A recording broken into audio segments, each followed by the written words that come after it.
हरे कृष्णा। कृष्ण पक्ष और शुक्ल पक्ष की 11वीं तिथि में एकादशी का व्रत रखा जाता है। ऐसा माना जाता है कि इस दिन व्रत और भगवान श्री हरि विष्णु की आराधना करने से धन सुख और समृद्धि की प्राप्ति होती है। रमा एकादशी को कार्तिक मास के शुक्ल पक्ष की एकादशी भी कहा जाता है। इस बार यह व्रत 17 अक्टूबर को रखा जाएगा। व्रत का शुभ मुहूर्त क्या है, कथा क्या है, पारण समय क्या है और इसकी संपूर्ण जानकारी क्या है, तो साथ में हमारे बने रहिए। और जानकारी आपको अच्छी लगे तो प्लीज़ दूसरों तक साझा जरूर करिए। पंचांग के अनुसार रमा एकादशी का व्रत हर साल कार्तिक महीने की कृष्ण पक्ष की एकादशी तिथि को रखा जाता है। एकादशी तिथि की शुरुआत 16 अक्टूबर सुबह को 10:35 से शुरू होकर के 17 अक्टूबर को सुबह 11:12 पर समाप्त हो जाएगी। 17 अक्टूबर को उदय तिथि मान्य होगी, इसलिए 17 अक्टूबर को रमा एकादशी का व्रत किया जाएगा। अभिजीत मुहूर्त सुबह 11:43 से लेकर के दोपहर को 12:29 तक रहने वाला है। अमृतकाल का शुभ मुहूर्त रहेगा सुबह 11:26 से लेकर के दोपहर को 1:07 तक। पारण समय रहेगा 18 अक्टूबर 2025 को 6:24 से लेकर के 8:41 तक। रमा एकादशी की पूजन विधि क्या है? 7 अक्टूबर की सुबह ब्रह्म मुहूर्त में उठकर स्नान करें। स्नान के बाद स्वच्छ पीले या सफ़ेद वस्त्र धारण करें, क्योंकि ये दोनों रंग भगवान श्री हरि विष्णु और माता लक्ष्मी को प्रिय हैं। पूजा स्थल को शुद्ध करके गंगा जल का छिड़काव करें। अब दीपक प्रज्वलित करें और भगवान श्री हरि विष्णु के समक्ष बैठकर व्रत का संकल्प लें। पूजा प्रारंभ करते समय विष्णु जी का पंचामृत, दूध, दही, घी, शहद और शुद्ध जल से अभिषेक करके इसके बाद उन्हें पीला चंदन, अक्षत, चावल न चढ़ाएं। मौली, रक्षा सूत्र जिसको हम बोलते हैं, पुष्प, तुलसी दल, मेवा अर्पित जरूर से करें। भगवान विष्णु की पूजा के पश्चात माता लक्ष्मी जी की भी विधिवत पूजा करें। उन्हें कमल पुष्प, गुलाब या पीले फूलों को अर्पित जरूर करें। पूजन के बाद रमा एकादशी का व्रत कथा अवश्य सुने एवं पढ़ें। अंत में भगवान श्री हरि विष्णु और माता लक्ष्मी की संयुक्त आरती करें और आरती के पश्चात परिवार के सभी सदस्य ओम नमो भगवते वासुदेवाय नमः इस मंत्र का जाप जरूर करें, या ओम लंग लक्ष्मय नमः इस मंत्र का जाप करें। यह व्रत करने से आपके घर में नकारात्मकता दूर हो जाती है और माँ लक्ष्मी का स्थायी रूप से वास हो जाता है। रमा एकादशी पूजा का मंत्र कौन सा है? तो मंत्र है ओम नमो नारायणाय। ये आप ज़रूर से करिएगा। रमा एकादशी के उपाय कौन से हैं? तो आज के दिन काली चींटियों को आटा या चीनी मिला करके आपको खिलाना चाहिए। परंपरा अत्यंत शुभ मानी जाती है ऐसा करने से। यह उपाय रुके हुए कार्यों को पूर्ण करने वाला माना जाता है। रमा एकादशी पर देवी लक्ष्मी की पूजा में कुछ विशेष वस्तुएं चढ़ाने का विधान भी होता है। ये चढ़ाने से आपके रुके हुए कार्य संपन्न होने लगते हैं। इस दिन माता को मखाना की खीर, कमल का पुष्प, बताशा, कौड़ी और सुगंधित धूप दीप अर्पित करना चाहिए। मखाना और खीर समृद्धि और शुद्धता का प्रतीक होता है। कमल का पुष्प माता लक्ष्मी का प्रिय फूल है जो वैभव और शांति लाता है। बताशा मिठास और सौहार्द का प्रतीक माना जाता है। कौड़ी को लक्ष्मी का स्वरूप माना जाता है। इसे अर्पित करने से आर्थिक स्थिरता प्राप्त होती है। अब बात करते हैं रमा एकादशी की पौराणिक कथा और महत्व के बारे में। सबसे पहले हम इसका महत्व जानेंगे। तो दीपावली के 4 दिन पूर्व पड़ने वाली कार्तिक मास के कृष्ण पक्ष की इस एकादशी को लक्ष्मी जी के नाम पर लक्ष्मी जी के नाम पर कहा जाता है। इनका नाम है रमा, लक्ष्मी जी का दूसरा नाम है रमा। इस दिन भगवान श्री हरि विष्णु के पूर्व अवतार कृष्ण जी के केशव स्वरूप की पूजा आराधना की जाती है। इस एकादशी का व्रत करने से जीवन में वैभव और अंत में मोक्ष की प्राप्ति होती है। तो एक कथा के अनुसार रमा एकादशी की कथा के अनुसार दिवाली के 4 दिन पूर्व पड़ने वाली कार्तिक मास के कृष्ण पक्ष की एकादशी को लक्ष्मी जी के नाम पर रमा एकादशी का व्रत कहा जाता है इसको। और इस दिन भगवान श्री विष्णु पूर्व अवतार श्री कृष्ण जी के केशव स्वरूप की पूजा आराधना की जाती है। इस एकादशी का व्रत करने से जीवन में वैभव और अंत में मोक्ष की प्राप्ति होती है। धर्मराज युधिष्ठिर ने कहा, हे केशव, कार्तिक मास के कृष्ण पक्ष की एकादशी का क्या नाम है, इसके व्रत में क्या विधि है और इसके करने से क्या फल प्राप्त होता है, सो आप विस्तार पूर्वक मुझसे कहिए और मुझे सुनाइए। भगवान श्री कृष्ण बोले, हे राजन, कार्तिक के कृष्ण पक्ष की इस एकादशी का नाम रमा एकादशी है। यह बड़े बड़े पापों को नाश करने वाली है और असीम वैभव देने वाली है। शास्त्रों में वर्णित है। इसका महत्तम मैं तुमसे कहता हूँ, सचेत होकर सुनो। प्राचीन काल में मुचकुंद नाम का एक राजा था। उसकी इंद्र के साथ गहन मित्रता थी और साथ ही यम, कुबेर, वरुण तथा विभीषण के साथ भी मित्रता थी। वह राजा बड़ा धर्मात्मा तथा विष्णु भक्त था और न्यायपूर्वक राज्य करता था। राजा मुचकुंद के एक कन्या थी जिनका नाम चंद्रभागा था। उस कन्या का विवाह चंद्रसेन के शोभन के साथ हुआ। एक समय शोभन अपने अपने ससुर मुचकुंद के घर आया। उन्हीं दिनों जल्दी ही पुण्यदायी रमा एकादशी आने वाली थी। व्रत का दिन समीप आया तो चंद्रभागा को अत्यंत सोच उत्पन्न हुआ कि मेरे पति बहुत दुर्बल हैं और मेरे पिता की व्रत में के मारे आज्ञा अति कठोर है। दशमी को राजा ने ढोल बजाकर सारे राज्य में यह घोषणा करवा दी कि रमा एकादशी को सभी लोग व्रत करेंगे। घोषणा को सुनते ही शोभन को अत्यंत चिंता हुई और अपनी पत्नी से बोला, अब मुझे क्या करना चाहिए कि किस प्रकार भूख सहन नहीं कर सकूंगा मैं। ऐसा उपाय बतलाओ कि जिससे मेरे प्राण बच सके, अन्यथा मेरे प्राण अवश्य ही चले जाएंगे इस व्रत को करने से। चंद्रभागा कहने लगी, हे स्वामी, मेरे पिता के राज्य में एकादशी को कोई भी भोजन नहीं करता। हाथी, घोड़ा, ऊंट, बिल्ली, गौ आदि तृण और जल आदि ग्रहण नहीं कर सकते। फिर मनुष्य का तो कहना ही क्या है। यदि आप भोजन करना चाहते हैं तो किसी दूसरे स्थान पर चले जाइए, क्योंकि यदि आप यहाँ रहेंगे तो अवश्य ही व्रत करना पड़ेगा। ऐसा सुनकर शोभन कहने लगा, हे प्रिय, तुम्हारे साथ मैं व्रत करूँगा। जो भाग्य में होगा वह देखा जाएगा। ऐसा विचार करके उसने व्रत किया और वह भूख प्यास से अत्यंत पीड़ित होने लगा। जब सूर्य नारायण अस्त हो गए तब रात्रि जागरण का समय आया और यह जागरण वैष्णवों को तो अत्यंत हर्ष देने वाला था, परंतु शोभन को अत्यंत दुखदायी लगा। प्रातःकाल होते होते शोभन के प्राण निकल गए।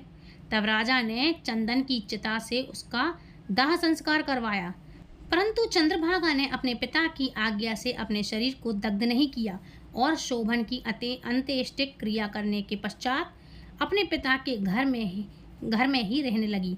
रमा एकादशी के व्रत के प्रभाव से शोभन मंदराचल पर्वत पर धन धान्य से परिपूर्ण तथा शत्रुओं से रहित एक सुंदर देवपुर को प्राप्त हुआ।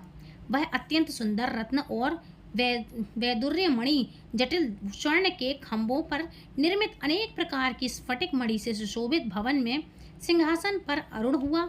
श्वेत जट और चंबर, मस्तक पर किरीट, कानों में कुंडल, कंठ में हार, बाहु में कपूर विभूषित गंधर्व और अप्सराओं से घिरा हुआ ऐसे शोभित होता था कि मानो अपनी सभा में देवराज इंद्र विराजमान हों। एक समय मुचकुंद के नगर में रहने वाला सोम शर्मा नामक ब्राह्मण तीर्थ यात्रा करता हुआ घूमता घूमता उधर जा निकला। ब्राह्मण शोभन को पहचान कर कि यह तो राजा का जमाई शोभन है, उनके निकट गया और शोभन की उसको पहचान कर अपने आसन से उठकर उसके पास आया और प्रणाम आदि करके कुशल क्षेम पूछने लगा। ब्राह्मण ने कहा कि राजा मुचकुंद और आपकी पत्नी चंद्रभागा कुशल से है, नगर में भी सब प्रकार कुशल है, परंतु हे राजन, हमको अत्यंत आश्चर्य हो रहा है। अपना वृतांत कहिए कि ऐसा सुंदर नगर जो न कभी देखा न सुना आपको किस प्रकार प्राप्त हुआ है। तब शोभन बोला कि कार्तिक कृष्ण के रमा एकादशी का व्रत करने से मुझे यह नगर प्राप्त हुआ है, परंतु यह अस्थिर है। यह सुनकर ब्राह्मण बोला कि हे राजन, स्थिर होने का कोई उपाय होगा तो कहिए, मैं उसे अवश्य अश्वमेध से पूर्ण करूँगा। शोभन ने कहा, मैंने रमा एकादशी का व्रत अनायास और श्रद्धा से रहित होकर किया था, इसलिए यह सब कुछ अस्थिर है। यदि आप मुचकुंद की कन्या चंद्रभागा को यह सब वृतांत कहें तो यह स्थिर हो जाएगा, यह स्थिर हो सकता है। यह सुनकर ब्राह्मण सोम शर्मा ने अपने नगर में लौटकर चंद्रभागा से संपूर्ण वृतांत कहा। ब्राह्मण के वचन सुनकर चंद्रभागा बड़ी प्रसन्नता पूर्वक ब्राह्मण से बोली, हे ब्राह्मण, यह सब बातें आपने प्रत्यक्ष देखी हैं या स्वप्न की कह रहे हैं? ब्राह्मण कहने लगा, हे पुत्री, मैंने महावन में तुम्हारे पति को प्रत्यक्ष देखा है।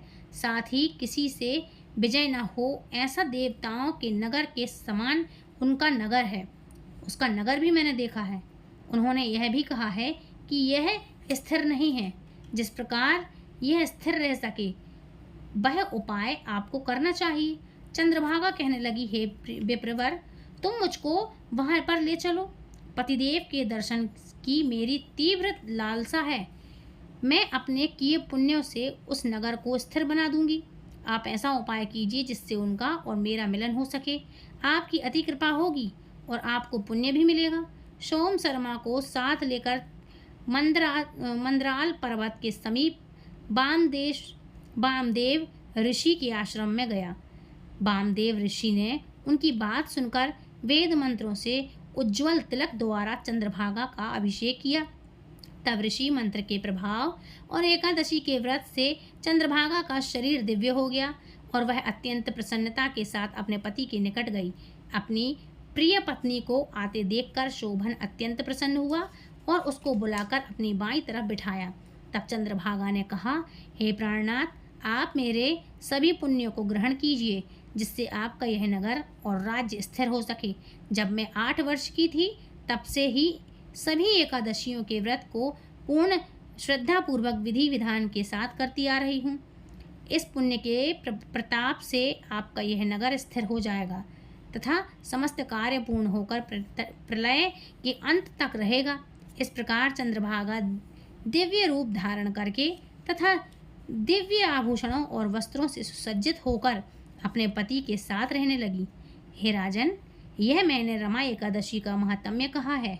जो मनुष्य इस व्रत को करते हैं उनका समस्त पाप नष्ट हो जाता है और कृष्ण पक्ष और शुक्ल पक्ष दोनों की एकादशी समान है।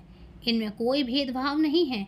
जो सभी मासों की दोनों एकादशियों के व्रत रखते हैं और उनके महात्म्य को पढ़ते अथवा सुनते हैं वे समस्त पापों से छूट करके विष्णु लोक को प्राप्त होते हैं।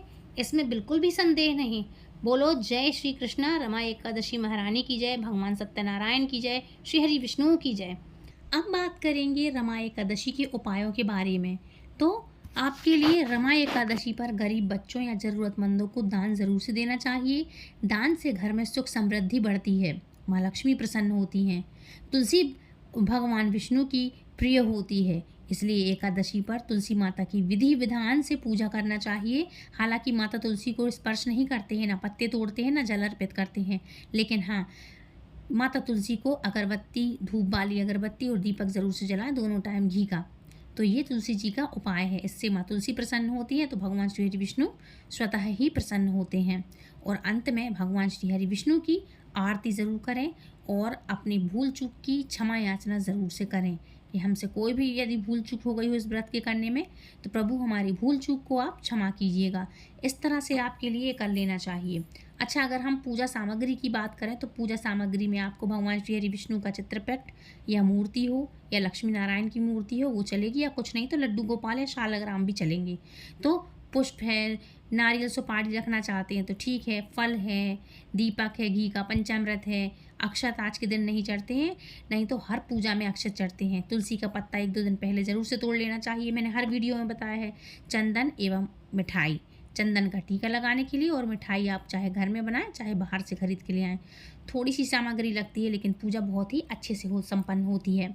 और आप नर्मदा जल या गंगा जल चाहें तो रख सकते हैं, शुद्ध वाटर, भगवान श्री हरि विष्णु का अभिषेक करने के लिए। इस तरह से आप ये सामग्री, छोटी सी सामग्री है, थोड़ी सी है, तो आप आराम से जुटा लें और पूरे विधि विधान से श्री हरि विष्णु का पूजन करें आज के दिन।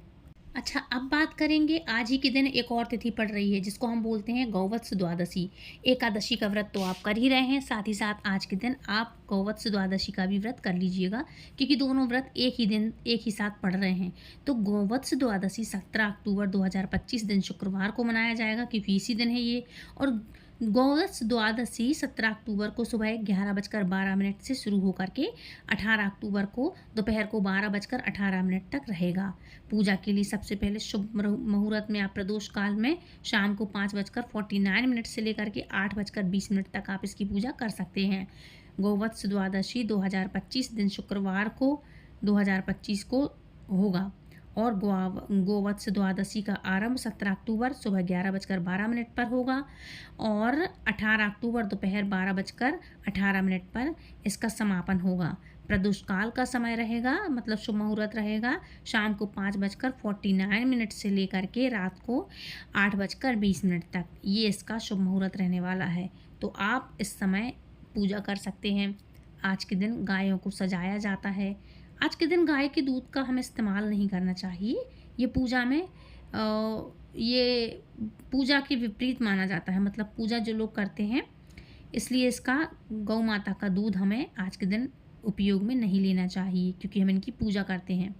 गोवत्स द्वादशी पर दूध देने वाली गौ माता और उसके बछड़े की भी आज के दिन पूजा की जाती है। ऐसे में प्रातःकाल स्नान ध्यान करने के बाद गौ माता और उसके बछड़े को स्नान करवाएं।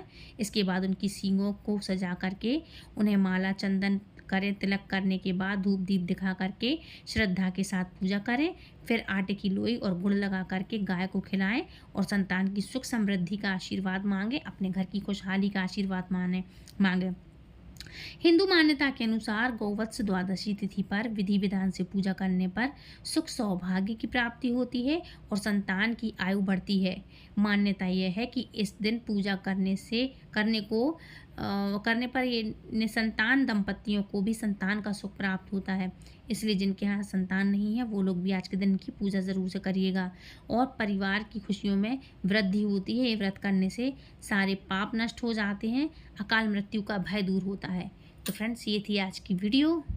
आई होप आज का वीडियो आपको बहुत पसंद आया होगा। पसंद आया तो please like share and subscribe, और पहली बार अगर चैनल पर आए हैं तो प्लीज़ सारी कथाएँ सुने, संपूर्ण मुहूर्त सुने। हमारे चैनल पर धार्मिक तीज त्योहारों की जानकारी अवेलेबल होती है और आगे भी होती रहेगी, इसलिए दूसरों को इन कथाओं को शेयर ज़रूर करें। लाइक करके हमें ये बताएं कि आपको कथाएं पसंद है, जिससे हम मोटिवेट होते हैं। तो please do like share and subscribe. Hare Krishna, Hari बोल।